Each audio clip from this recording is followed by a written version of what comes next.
আজ 7ই এপ্রিল। তো 7ই এপ্রিল পশ্চিমবঙ্গের ইতিহাসে একটা গুরুত্বপূর্ণ দিন হয়ে উঠেছে। তার কারণ চাকরি হারা সদ্য যে সমস্ত শিক্ষক শিক্ষিকারা চাকরি হারিয়েছেন সুপ্রিম কোর্টের রায় অনুযায়ী, তাদের সঙ্গে আজকে মাননীয় মুখ্যমন্ত্রী বৈঠকে বসেন এবং বৈঠকে চাকরি হারাদের বক্তব্য শোনার পাশাপাশি তিনি যে বক্তব্যটা বলেছেন বা তার বক্তব্যের নির্যাস আজকে আমরা এই ভিডিওর মাধ্যমে তুলে ধরার চেষ্টা করব। তার বক্তব্য অনুযায়ী যোগ্য কারোর চাকরি যাবে না, অর্থাৎ যারা কিনা যোগ্য তাদের কারোর চাকরি যাবে না, তারা বহাল তবিয়তে চাকরি করতে পারবে, সে ব্যবস্থা করার চেষ্টা করবে রাজ্য সরকার। সেকেন্ড, ইনি বলেছেন যে যোগ্যদের কারোর সার্ভিস ব্রেক হবে না, অর্থাৎ এই যে ডামাডোলের বাজারে 3 মাস মাঝখানে যে গ্যাপ যাচ্ছে বা হবে মাঝখানে যে বেশ কিছু সময় গ্যাপ, তার জন্য তাদের কোনো সার্ভিস ব্রেক হবে না। তারপরে ওনার বক্তব্য, আমরা সুপ্রিম কোর্টে যাব, ব্যাখ্যা চাইব, পুনর্বিবেচনার আবেদন করব, মানে রিভিউ পিটিশন করবেন বলে উনি বলেছেন। যে এই যে রায়, সেই রায়ের বিরুদ্ধে উনি বলতে পারো আবার সুপ্রিম কোর্টে অ্যাপিল করবেন এবং রায় পুনর্বিবেচনা করার জন্য বলবেন।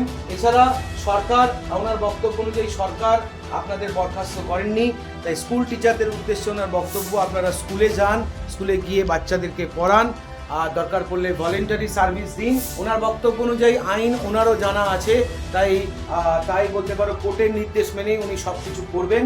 আদালত নেতিবাচক কিছু যদি বলে বা রিভিউ পিটিশন যদি কোনো কারণে ফেলিওর হয়, তার বিকল্প ব্যবস্থাও চিন্তা করা আছে তার সরকারের। কোনো মতেই চাকরি হারাদের চাকরি যাবে না, তিনি বারবার তার বক্তব্যে বলেছেন।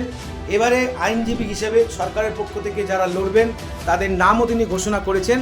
তিনি এই নামের লিস্টের মধ্যে রেখেছেন দেবাঞ্জন মণ্ডল, প্রশান্ত ভূষণ, কল্যাণ বন্দ্যোপাধ্যায়, রাকেশ দ্বিবেদী, কপিল সিব্বাল এবং অভিষেক মনু সিংভি, যারা কিনা বলতে পারো এই কেসটা লড়বেন বা সুপ্রিম কোর্টে বলতে পারো কিনা এই কেসটার হয়ে তদারকি করবেন। এছাড়া যোগ্যদের বিষয়টি তিনি আগে চিন্তা ভাবনা করবেন, তারপর বাকিদের নিয়ে বসবেন বলে তিনি জানিয়েছেন।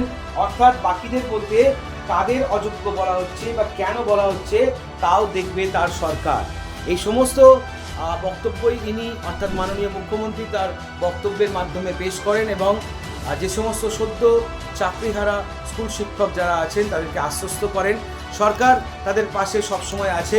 এই বক্তব্যই তিনি তার ভাষণের মাধ্যমে দেন। তোমাদের যদি কোনো বক্তব্য থাকে অবশ্যই কমেন্ট সেকশনে লিখতে ভুলো না। দেখতে থাকো, সঙ্গে থাকো বং ফিউশন উইথ প্রকাশ।